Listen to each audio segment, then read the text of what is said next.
Video में हम जानेंगे ज्योतिया व्रत के बारे में। जीवित पुत्र का व्रत का संकल्प या व्रत क्यों किया जाता है, किस मनोकामना की पूर्ति के लिए इस व्रत को किया जाता है, इस व्रत के क्या नियम है, अगर आपकी सास है तो इस व्रत को कैसे करना चाहिए, अगर आपकी सास नहीं है तो इस व्रत को कैसे करना चाहिए, अगर आपके परिवार में व्रत पहले से नहीं किया जाता तो क्या इस व्रत को हम उठा सकते हैं यानी शुरू कर सकते हैं इस बार से, या इस व्रत को अगर पुत्र नहीं है तो पुत्री के निमित्त अगर इस व्रत को करना चाहते हैं तो क्या हम इस व्रत को शुरू कर सकते हैं। साथ ही साथ इस बार जीवित पुत्रिका का व्रत किस दिन रखा जाएगा यानी इसका क्या नियम है, कब रखा जाएगा, कब इसकी तिथि है, ये सारी चीज़ें आज की इस वीडियो में हम जानेंगे। और साथ ही साथ हम इस चीज़ को भी जानेंगे कि हमें क्या चीज़ें दान देनी चाहिए। ठीक है, क्या चीज़ें दान देनी चाहिए, नई साड़ी का प्रयोग हम कर सकते हैं कि नहीं, पीले सिंदूर को हम लगा सकते हैं कि नहीं, सिंदूरे से सिंदूर को लगा सकते हैं कि नहीं, बहुत सारे प्रश्नों के साथ आज की इस वीडियो में मैं डिटेल आउट आपको कर रही हूँ। आई होप ये जानकारी आप सभी के लिए यूज़फुल ज़रूर होगी। और अगर आप चैनल पे पहले बार विजिट कर रहे हैं तो दोस्तों मैं आप सभी से रिक्वेस्ट कर रही हूँ, हमारे परिवार का हिस्सा बनिए।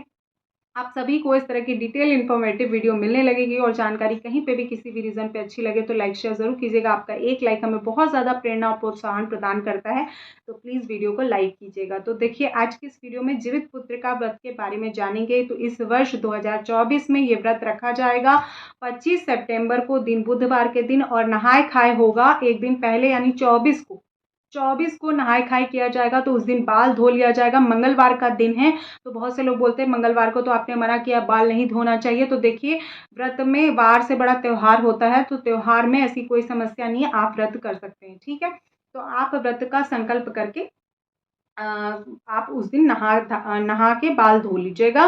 उसके बाद आपको बिना लहसुन प्याज का सात्विक भोजन करना है। फलाहार वगैरह बहुत से लोग करते हैं, बहुत से लोगों के यहाँ मछली वगैरह खाई जाती है, तो जिसके यहाँ जैसा कल्चर है वैसा करना चाहिए। हमारे यहाँ पर क्या होता है, हम लोग भोजन करते हैं लेकिन उसमें लहसुन प्याज नहीं डालते। तो 24 तारीख को नहाय खाए किया जाएगा, 25 तारीख को निर्जला व्रत रखा जाएगा, जैसे तीज का व्रत मैं बताती हूँ।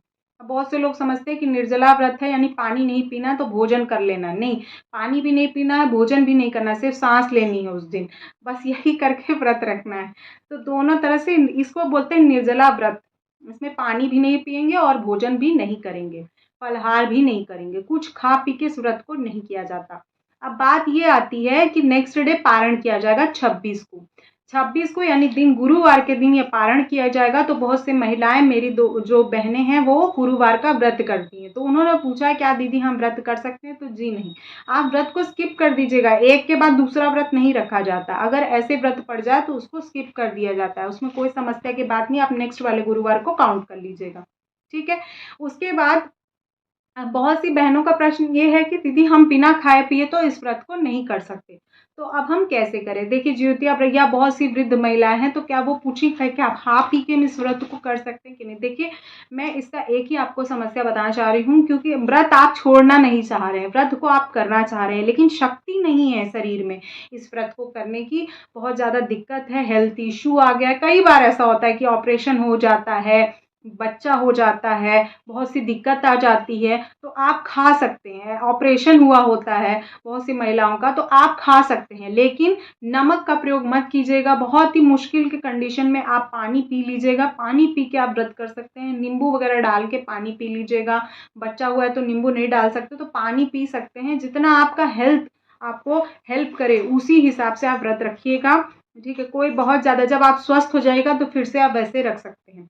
और जो बहुत एजेड महिलाएं हैं, जिन लोगों ने पूछा है, तो मैं आपको बोलूँगी आप उद्यापन कर दीजिए। और अगर आपके यहाँ उद्यापन नहीं होता है और आपकी बहुएं भी नहीं रख रही हैं, बेटियां भी नहीं रख रही हैं, तो कोई बात नहीं है, आप उद्यापन कर दीजिए, कोई उसमें सोचने वाली बात नहीं। क्योंकि किसी को जबरदस्ती व्रत देने से अच्छा, किसी के मन में इच्छा नहीं है व्रत करने की, जबरदस्ती व्रत देने से बेटर है कि आप उद्यापन कर दीजिए। ठीक है, जबरदस्ती किसी को कोई चीज़ नहीं करानी चाहिए, तो आप उद्यापन कर सकते हैं। नेक्स्ट हम जानते हैं कि क्या ये व्रत लड़कियों के लिए कर सकते हैं, तो जी, व्रत कर सकते हैं, संतान कोई भी हो सभी के लिए व्रत कर सकते हैं। नेक्स्ट हम समझते हैं कि जो इसमें जो भोजन निकाला जाएगा वो 4 जगह जो निकाला जाएगा, नहाय खाए की डिटेल वीडियो में मैं आपको बताऊंगी। ठीक, इसकी पूजा, व्रत की पूजा जो है वो दोपहर में की जाती है। बहुत सारी पूजा मैं बताती हूँ कि दोपहर में की जाती है 12 बजे के बाद, तो उसकी डिटेल वीडियो मैं आपसे शेयर करूंगी। देखिए, पारण जिस दिन हम करेंगे यानी 26 तारीख को गुरुवार को, उस दिन आपको दान अवश्य करना चाहिए, ठीक है। बहुत से लोग देखिए, चावल का दान तो विशेषकर बताया गया है कि चावल का दान आपको अवश्य करना चाहिए। उसके बाद नेक्स्ट क्वेश्चन आता है कि दीदी क्या हम इस व्रत को इस वर्ष शुरू कर सकते हैं? बिल्कुल शुरू कर सकते हैं। अब आप में बहुत से महिलाओं ने पूछा है कि बच्चा हुआ है, हमारे घर में सूतक पातक लगा है, हमारे यहाँ ये है, हमारे यहाँ वो है, मतलब किसी प्रकार की अशुद्धि है, कोई खत्म हो जाता है, किसी की मृत्यु हो जाती घर में और वो संकल्प के साथ इस व्रत को उठाना चाहता है। देखिए, व्रत का संकल्प और व्रत का उद्यापन बहुत ही पुण्यदायी है, बहुत ही पुण्यदायी है। लेकिन किसी विपदा में, किसी विपत्ति में, जब हमारे ऊपर कोई विपत्ति आती है तभी हम मोस्टली क्या करते हैं, व्रत का संकल्प करते हैं कि हे ईश्वर, मेरी एक मनोकामना पूर्ण हो जाए, मैं इस व्रत को करूंगी या इस व्रत को करूंगी, ठीक है। तो इस तरह का संकल्प आप ले सकते हैं, लेकिन मैं मना ही करूंगी आपको पीरियड्स में, सूतक में, पातक में, आपके यहाँ कोई मर गया है, आपके यहाँ बच्चा पैदा हुआ है, छूत का समय है, आपको ये व्रत संकल्प नहीं करना है, ठीक। लेकिन अगर आपके ऊपर बहुत बड़ी विपदा है, आपका मन में है ही कि नहीं हमें व्रत रखेंगे ही, तो आप व्रत का संकल्प अपने हस्बैंड से दिलवा दीजिएगा, वो संकल्प ले लेंगे आपके नाम से और आप इस व्रत को कर लीजिएगा। ये एक उपाय मैं दे सकती हूँ, लेकिन आप संकल्प नहीं कर सकते, ठीक।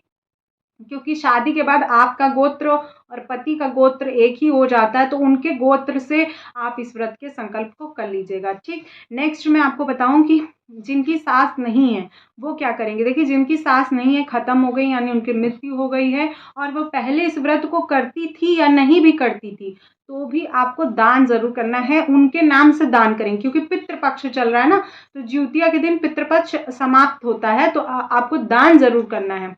अब आप दान क्या करेंगे, तो देखिए हमारे यहाँ पर आटा दान जरूर किया जाता है। अब आप देख लीजिएगा, आपके यहाँ जैसे एक व्यक्ति का खाने का सीधा दान किया जाता है, आटा हो गया, चावल हो गया, हल्दी हो गया, नमक हो गया, आलू, घी का दान भी बहुत महत्वपूर्ण बताया गया है, दूध का पैकेट, दही हो गया, नमक, हल्दी, जीरा, जो आपसे बन सके कि एक दिन का जो खाना है वो आप अपने सास के नाम से जरूर दान कीजिए। कि अगर वो व्रत रहती हो तो भी ठीक है, नहीं रहती हो तो भी आप उनके नाम से दान जरूर कीजिए, ठीक।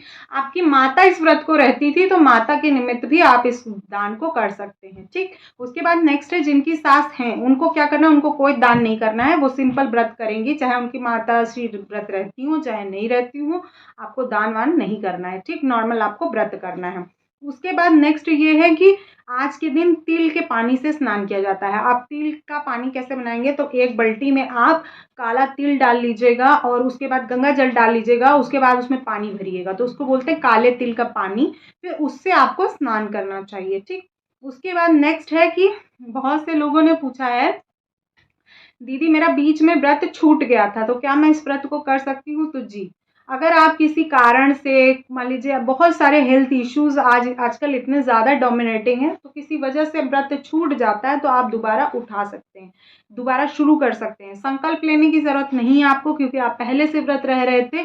बस आप कुछ धनराशि निकाल दीजिएगा जब आप उद्यापन करेंगे, या उसको किसी गरीब ब्राह्मण को दान भी कर सकते हैं, ठीक है। नेक्स्ट है कि आपको जीव हत्या नहीं करना है। जीवित पुत्र का कथा जब आप सुनेंगे तो आपको खुद ही डिटेल वीडियो मैंने शेयर किया आपसे, उसको चेकआउट जरूर कीजिएगा। तो जीवित पुत्रिका का जो व्रत होता है उसमें जीव की हत्या नहीं की जाती है, यानी कि 24, 25, 26 3 दिन ज़्यादातर आप कोशिश कीजिएगा कि काम कम से कम करें। तो जब हम कम से कम काम करते हैं तो जीवों की जो दृश्य अदृश्य जितनी भी जीव होते हैं हम उनकी हत्या नहीं कर रहे होते हैं। तो इस तरह से आप काम को बचा के अपना व्रत कर सकते हैं। अच्छा, कुछ लोगों का ये और भी प्रश्न आता है कि दीदी हम प्रेगनेंसी में हैं और बहुत दिक्कत है और हम खा पी के व्रत रखना चाहते हैं, उसके लिए मैंने आपसे डिटेल चीज़ें शेयर की है। अब मैं आपको लास्ट चीज़ें शेयर कर रही हूँ कि नई साड़ी पहने की नहीं पहने। देखिए, नई साड़ी का ऐसा कोई वो नहीं है कि आपको नई साड़ी ही पहननी है।